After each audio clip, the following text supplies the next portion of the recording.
Muy bien ibinulgar ang totoong sekreto ni Piolo Pascual at Casey Concepcion.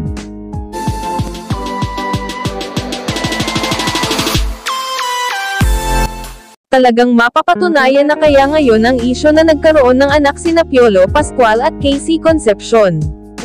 Isa si Muy na matagal ng personal assistant ng aktor na si Piolo, kaya naman ito umano ang nakakaalam ng lahat. Malaki umano ang pasasalamat ni Piolo kay Muy dahil sa pag-aasikaso at tumutulong sa set ng aktor kapag may shoot o taping si Piolo. Salamat umano kay Muy dahil sa bawat shooting ng aktor ay komportable ito at nagagampanan ng maayos ang kanyang role dahil na rin sa tulong at pag-aasikaso ni Yaya Muy. Mahigit 2 dekada nang nagtatrabaho bilang PA ni Piolo, kaya naman sobra ang tiwala ni Piolo kay Yaya Muy. Hindi na umano iba ang turing ni Piolo sa kanyang PA, kaya naman naging open ang aktor sa lahat, lalo na umano pagdating sa mga nagiging karelasyon nito.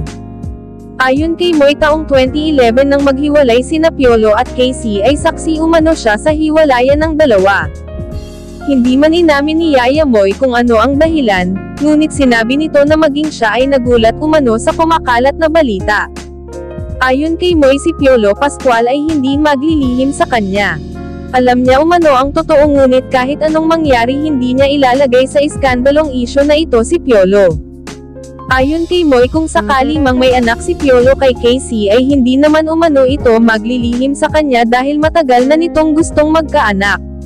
Si Piolo ay isang mapagmahal na ama, lalo na sa anak nito na si Inigo Pascual. Kung may anak si Piolo kay Casey, magiging masaya raw ang aktor. Dagdag pa ni Muy, napakatagal na rin umano itong isyu kay Piolo at Casey na may anak ang dalawa, ngunit walang sino man ang makakapagpatunay kung totoo ang balitang ito.